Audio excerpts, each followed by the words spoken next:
మా అత్తమ్మ మా ఆడబిడ్డ అందరం కలిసి లేడీస్ కాడికి కలిసి దర్శనానికి వెళ్ళినాము. దర్శనానికి వెళ్తే అక్కడ మేము దర్శనం చేసుకుందామని చెప్పేసి గుడి లోపలికి వెళ్తుంటే మాకు వెళ్ళనివ్వలేదు. అయితే అక్కడ దర్శనానికి వెళ్తే గేట్ వేసుకున్నారు. శ్రీనివాస్ రెడ్డి గేట్ వేసుకుంటే ఎందుకు గేట్ వేసుకుంటున్నారు, మేము దర్శనం చేసుకొని వెళ్తాము అని అడిగినాము.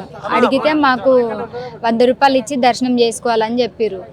100 రూపాయలు ఇస్తాం, మేము టోకెన్ అన్న టికెట్ అన్న ఇవ్వండి అని అడిగినాం. అడిగితే టికెట్ లేదు, టోకెన్ లేదు, మీరు 100 రూపాయలు ఇస్తేనేమో దర్శనం చేసుకోర్రి, లేకుంటే లేదు అని చెప్పేసి అరిచిండు. అయితే మాకు టోకెన్ లేకుంటే మేము దర్శనం చేసుకుంటామని చెప్పినాము.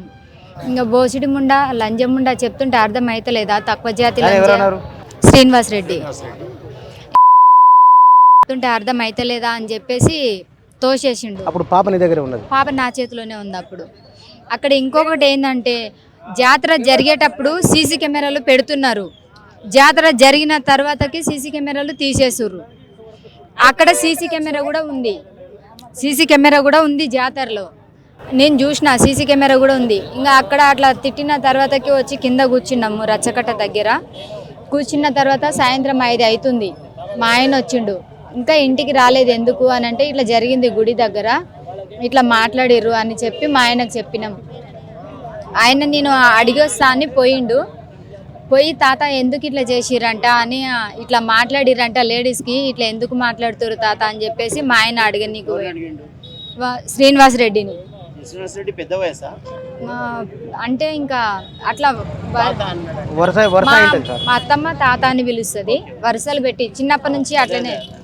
ఇంకా అట్లా అడగడం వల్ల తక్కువ జాతి దాన్ని పెళ్లి చేసుకున్నావు, మళ్ళీ నాకే ఎదురు చెప్తున్నావేరా, నువ్వు అంత పెద్దోనివి అయిపోయినావా, అంత మగోనివి అయిపోయినావా అని చెప్పేసి కొట్టిర్రు. అక్కడ శ్రీనివాస్ రెడ్డి, కన్నెరెడ్డి, శ్రీకాంత్ రెడ్డి, సతీష్ రెడ్డి, ఇంకా యేసు, మధుసూదన్ రెడ్డి, కట్కే నరేష్, ఇంకా మరికొంతమంది కలిసి కొట్టిర్రు. కొడుతుంటే ఇంకా మా ఆయన గట్టిగా అరుస్తుంటే ఇంకా నేను పాపకి కట్ట మీద కూర్చొని పాలు ఇస్తున్నా. పాపని తీసుకొని అట్లనే వెళ్ళిపోతున్నా. మా అత్తమ్మకి ఇట్లా ముందర ఉరికింది.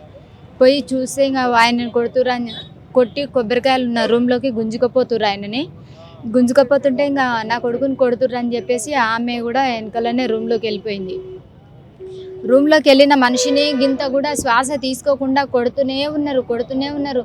అదేంది బాక్సింగ్ ఆడితే కొన్ని అలుపొచ్చి వాటర్ తాగి మళ్ళీ కొడతారు కదా, అట్లా 10 మంది కొట్టిన తర్వాతకి ఇంకా 10 మంది కొడుతూనే ఉన్నారు.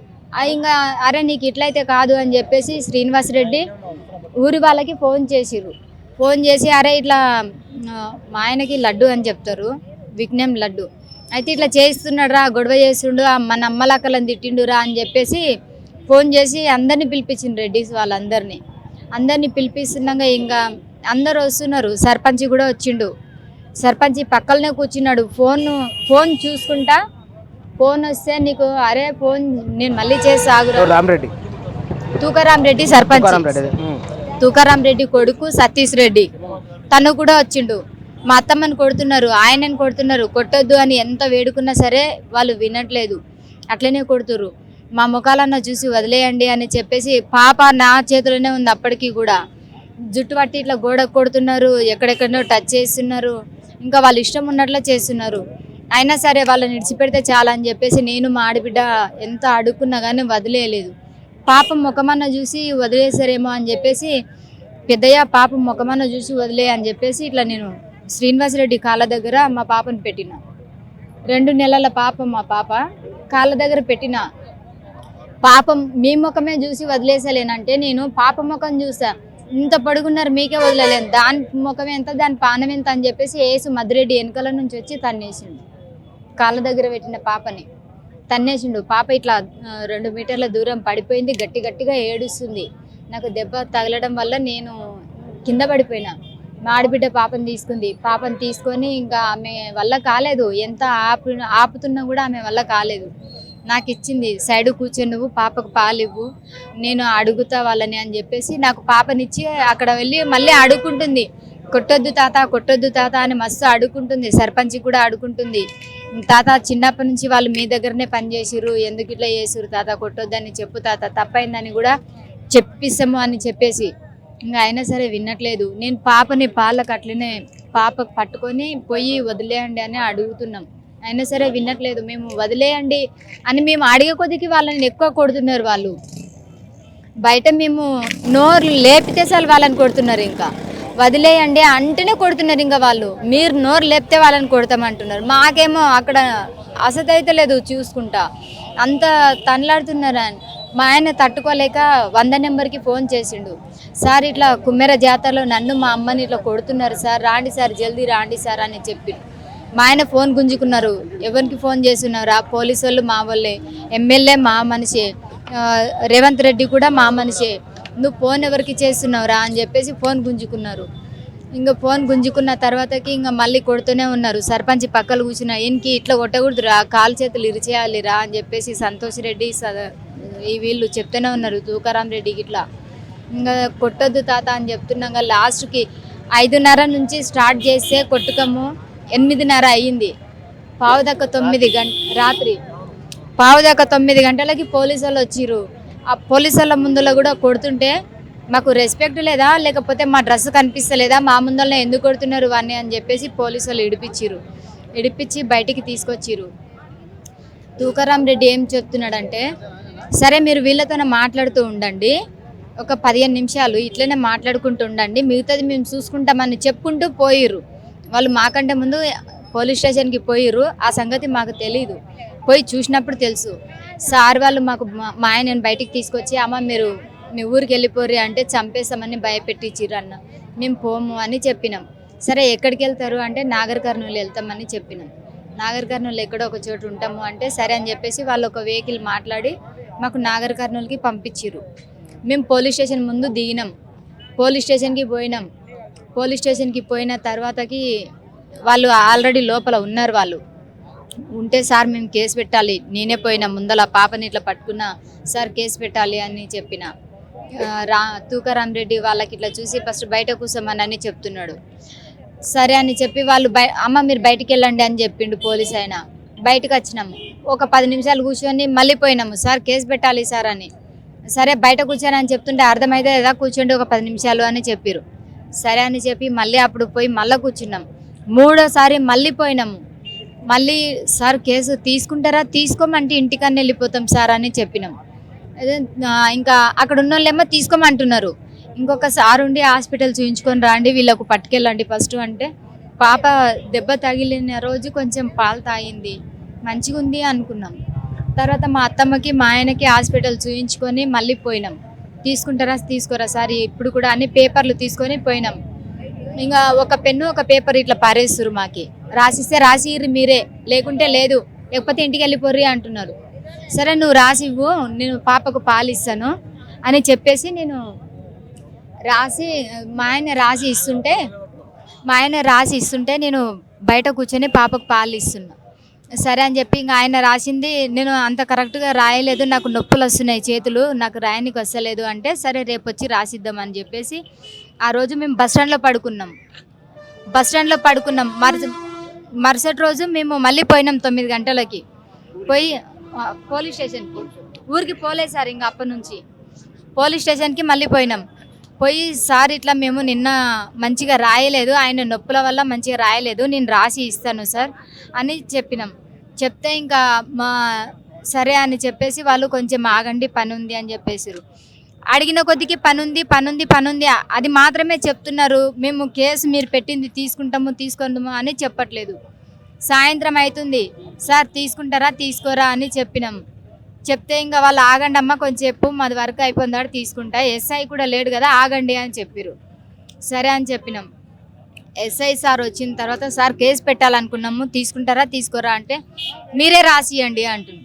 మాకు రాయడానికి రావట్లేదు మాకు రాయడానికి అని సార్కి చెప్పినాం. అయితే అక్కడ మేడం రాస్తుంది అని చెప్పారు. మేడంకి వెళ్ళి అడిగితే నేను రాయనని చెప్పేసి, నేను రాయను మీరే రాసుకోండి అని చెప్పారు. సరేలే అని చెప్పేసి అప్పుడు రాసినాం. కానీ అది తీసుకోలేదు. టేబుల్ పైన పెట్టండి అని చెప్పారు. టేబుల్ పైన పెట్టినాం. అది ఇచ్చి కూడా మళ్ళీ ఒక అర్ధగంట సేపు కూర్చున్నాం. మేము కూర్చొని ఇంకా సార్ ఏం చెప్పలేదు కదా సార్ అంటే, అది రాసిర్రా అని అడిగిర్రు. రాసినాం సార్ మీరే తీసుకున్నారు కదా అంటే, ఇక్కడ ఉందిలే ఇది ఇక్కడనే ఉండదులే కానీ ఇంకా మీరు వెళ్ళండి అని చెప్పారు. సరే అని చెప్పినాం. ఆ రోజు 9 గంటలకు వచ్చి గవర్నమెంట్ హాస్పిటల్ బయట పడుకున్నాం. బయట పడుకున్న తర్వాతకి ఇంకా పాపకి అప్పటికి స్టార్ట్ అయిపోయింది. మరుసటి రోజు పాపకు కొంచెం ఆయాసం స్టార్ట్ అయింది. ఇంకా మేము చిన్నగా హాస్పిటల్లో చూపించి తక్కువ అవుతుంది అని చెప్పి మందులు వేసినాము. పాపకు మందులు వేసినాం తక్కువ అవుతుంది అని. ఇంకా మళ్ళీ మరుసటి రోజు మళ్ళీ పోయినాము. వాళ్ళు ఏం చెప్పట్లేదు, 7 గంటలకే పిలుస్తామని చెప్పిర్రు, 10 అవుతుంది ఇంకా ఏం చెప్పట్లేదు అని చెప్పేసి మళ్ళీ పోయినాం. సార్ మాకు ఏది చెప్పట్లేదు కదా, మీరు ఏదో ఒకటి చెప్పండి సార్ అని అంటే, మీరు రాసింది మన ఎక్కడ ఉంది అని అడిగిర్రు. అయితే సార్కి ఎస్ఐ సార్కి అడిగినాం, సార్ అది మంచిగా లేదు, మీరు రాపియండి సార్ అని అంటే, మేము రాయము, బయట టైపింగ్ చేయించుకొని రాండి అని చెప్పారు. సరే అని చెప్పేసి మేము బయట టైపింగ్ చేయించుకున్నాం 20 తారీఖు రోజు సార్. బయట టైపింగ్ చేయించుకొని తర్వాత మా అత్తమ్మకి ఇచ్చిన, నా చేతిలో పాప ఉంది, ఏడుస్తుంది, ఇంకా ఆమెకు ఆయాసం వస్తుంది మళ్ళా, ఇంకా నువ్వు ఇచ్చి రాపో అని చెప్పేసి మా అత్తమ్మకి ఇచ్చిన. మా అత్తమ్మ పోయి, నేను చూస్తూనే ఉన్నా సార్, ఇక్కడ బయటనే ఉన్నా నేను లోపల. సార్ నేను రాసినది కేసు తీసుకోరు సార్ అని చెప్పేసి మా అత్తమ్మ ఇస్తుంది. ఆయన సరే తీసుకుంటలే అని చెప్పేసి ఇట్లా పేపర్ తీసుకొని ఇట్లా పడేసిండు. ఆయన చేతుల్లో ఉన్న బుక్స్ తీసుకొని బయటికి వెళ్ళిపోయిండు. ఇంకా మేము అక్కడనే ఉన్నాము, కొంచెంసేపు అక్కడనే ఉండి ఇంకా మా ఆడబిడ్డ వాళ్ళ రూమ్కి వెళ్ళినాం. వీళ్ళేం పట్టించుకోవట్లేదు అని చెప్పేసి మా ఆడబిడ్డ వాళ్ళ రూమ్కి వెళ్ళినాం. అప్పటి నుంచి మేము పాపను చూస్తూనే ఉన్నాం. ఆయాసం అవుతుంది, ఇంకా ఆమెకు మందులేసి గైపొండరు తాపి ఇంకా అట్లా ఇంకా తనలాడుకుంటా 4 అవుతుంది సార్. 4 గంటల వరకు ఇంకా ఆమెను చూసుకుంటూనే ఉన్నాం. ఇంకా 4 అవుతుంది అని చెప్పేసి పాలు పట్టించిన పాపకి. పాలు పట్టించిన తర్వాత భుజంకి వేసుకున్నా. చిన్న పాప కదా, పడుకొని పాలు ఇవ్వద్దు అని చెప్పిరు సార్ వాళ్ళు. సరే అని భుజంకి వేసుకున్నా. ఇంకా భుజంకి వేసుకున్న తర్వాతకి 4:45 గంటలకి ఎక్కువ అయిపోయింది ఇంకా ఆయాసం. ఆమెకి ఎక్కువ అవుతుంది ఆయాసం అని చెప్పేసి స్పాట్లో హాస్పిటల్కి వచ్చేసినాం. ఇంకా అక్కడ ఒక్క నిమిషం కూడా ఉండలేదు. పక్కన ఒక అన్న కూడా ఇట్లా ఏమైంది ఇట్లా ఉరుకుతురు పాపని తీసుకొని అని అడిగితే, అన్నకి ఇట్లా సంగతి ఆయాసం ఎక్కువ అవుతుందంటే ఆయన బైక్ మీద తీసుకొచ్చి హాస్పిటల్లో దించిండు. తర్వాత మేము హాస్పిటల్ లోపలికి పోయి, సార్ మా పాపని చూడండి సార్ అని అంటే, ఇంకా ఒక సారు ఉండే, ఇంకా ఆ సారు మా పాపకి చూస్తున్నారు అని చెప్పి కొంచెం కూల్గా ఉన్నాం మేము. అప్పటికి టెన్షన్ అవుతూనే ఉంది, ఇంకా ఏం జరుగుతుంది అని. ఇంకా 5:30 అవుతుంది. ఇంకా పాప ట్రీట్మెంట్కి సహకరించలేదు, చనిపోయిందని చెప్పేసి. ఇంకా ఆమెకు అప్పుడు ఆయాసం ఎక్కువ అయ్యింది, ఇంకా ఆమె ట్రీట్మెంట్కి సహకరించట్లేదు అని చెప్పేసిరు. ఇంకా అక్కడికి మేము ఏడుస్తుంటే కూడా సార్ వాళ్ళకి డౌట్ వచ్చింది, మీరు ఏదో చెప్తలేరు అని చెప్తే ఇట్లా జరిగింది సార్ అని చెప్పి మా ఆడబిడ్డ చెప్పింది హాస్పిటల్లో. సారే డౌట్ వచ్చి అడిగిర్రు, ఇంకా ఇట్లా జరిగింది సార్, వీళ్ళు చెప్పట్లేదు భయపడి అని చెప్పి మా ఆడబిడ్డ చెప్పింది. వాళ్ళు పోలీస్ స్టేషన్కి పోరమ్మా అని చెప్పారు. పాపనివ్వలేదు. ఇంకా పాపనివ్వకుండా అక్కడ ఉన్న పోలీసు వాళ్ళకి ఫోన్ చేస్తే వాళ్ళు వచ్చి పాపకి మార్చిలో పెట్టిర్రు. ఇంకా మేము పాప చనిపోయింది సార్ అని పోలీస్ స్టేషన్కి వెళ్తే, మీరు ఆడలేనా ఇంతకు, వాళ్ళని కొట్టింది కాకుండా మళ్ళీ ఇప్పుడు పాప డ్రామా ఆడుతున్నారా ఎస్ఐ సార్ అంటారు. మీకు న్యాయం చేయలేదని మళ్ళీ పాపని ఎక్కడో పెట్టేసి పాప చనిపోయిందని వచ్చిర్రా మీరు అంటున్నారు. వీళ్ళు ఇట్లనే చెప్తున్నారు అని చెప్పేసి మళ్ళీ మేము ఇక నుంచి సిఐ ఉంటారు కదా, అక్కడికి వెళ్ళినాం.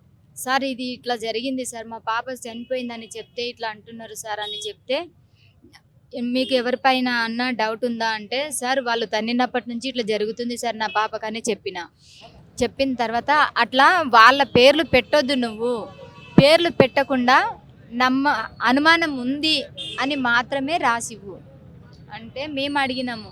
వాళ్ళు తన్నినప్పటి నుంచి నా బిడ్డకు అట్లా ఆయాసం ఎక్కువైపోయింది, ఏ ప్రాబ్లం లేదు నా బిడ్డకు, పేర్లు పెట్టకుండా ఎట్లా రాస్తాం సార్ అని అంటే, సార్ చెప్తాడు పక్కలున్న వాళ్ళకి, కానిస్టేబుల్ ఏఎస్ఐ అంటే ఆయన, ఏమయ్యా ఫస్ట్ వీళ్ళ తల్లిదండ్రుల పైన కేసు పెట్టండి, వీళ్ళకి అప్పుడు చక్కగా అవుతుంది అంటే. ఆ సారు కూడా రెడ్డి అయినందుకే కదా, వీళ్ళు తూకరామ్ రెడ్డి వాళ్ళు రెడ్డినే, సర్పంచులు రెడ్డి, మమ్మల్ని ఎవరైతే కొట్టిరో వాళ్ళు రెడ్డీసు, ఈ పోలీసు కూడా రెడ్డి అయినందుకే కదా అట్లా చెప్పింది.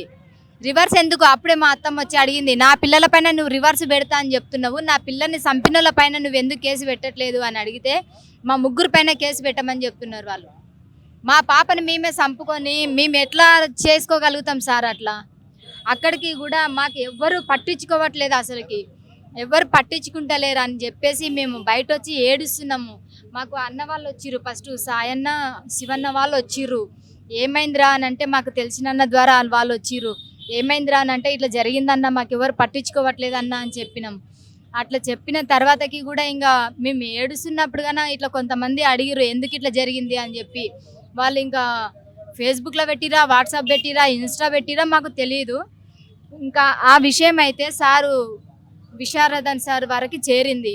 ఆ సార్ వచ్చిండు ఎప్పుడు మా పాప చనిపోయిన రోజు, అదే రోజు సార్ వచ్చేంత వరకు మా కేసు పట్టించుకోలేదు, మాకు న్యాయం జరగలేదు. ఆ సార్ వచ్చిండు, సార్ వచ్చేసి ఎందుకు ఇట్లా చేసిర్రు అని వాళ్ళని అడిగితే వీళ్ళు మాకు కాంప్లైంట్ ఇవ్వలేదు. అసలు మాకేం తెలీదు కూడా పాప చనిపోయిన విషయం, మాకు ఇప్పటి వరకు కూడా చెప్పలేదు. మీ దాకా చేరింది కానీ మాకెందుకు చెప్పలేదు, మేము పక్కనే ఉన్నాం. పోలీస్ స్టేషన్కి వచ్చి సార్ ఇది సంగతి అని చెప్పలేదు వీళ్ళు అని చెప్తున్నారు. మేము 3 రోజులు 18 తారీఖు, 19 తారీఖు, 20 తారీఖు ఇచ్చినవి వాళ్ళు నమ్మరని చెప్పి మేము ఫొటోస్ తీసుకున్నాం సార్. అవి కూడా చూపిస్తాం మీకు. మేము 3 రోజులు వాళ్ళ వెనుక పడితే కూడా తీసుకోలేదు. 4వ రోజు నా బిడ్డ చనిపోయింది 2 నెలల పిల్ల అని చెప్తే రిటర్న్ మా మీద కేసు పెట్టమన్నారు. విశారదన్ సార్ వచ్చినప్పుడు అప్పుడు పట్టించుకున్నారు. అప్పుడు ధర్నా చేసినప్పుడు వాళ్ళని అరెస్ట్ చేస్తామని డిఎస్పీ చెప్పిండు కానీ ఇప్పటి వరకు అరెస్ట్ లేదు. నీ డిమాండ్ ఏమిటమ్మా? నా డిమాండ్ ఏం లేదు, నా పాపకి ఎవరి వల్ల అయితే చావు వచ్చిందో వాళ్ళని శిక్షించాలి. నేను మాత్రం ఇది గట్టిగా ఈ రోజు నా 2 నెలల పాపకు జరగవచ్చు, రేపు ఇంకొకరికి కూడా జరగవచ్చు. అది మాత్రం ఇంకొకరి ద్వారా జరగకూడదు. నా లెక్క ఇంకొక తల్లి ఏడవకూడదు సార్. నేను కోరుకునేది మాత్రం ఇదే. కానీ నా పాపకి నా పాప చావుకి కారణమైన వాళ్ళకు శిక్ష పడాలి. ఇంతకన్నా పెద్ద నేనేం కోరుకోను.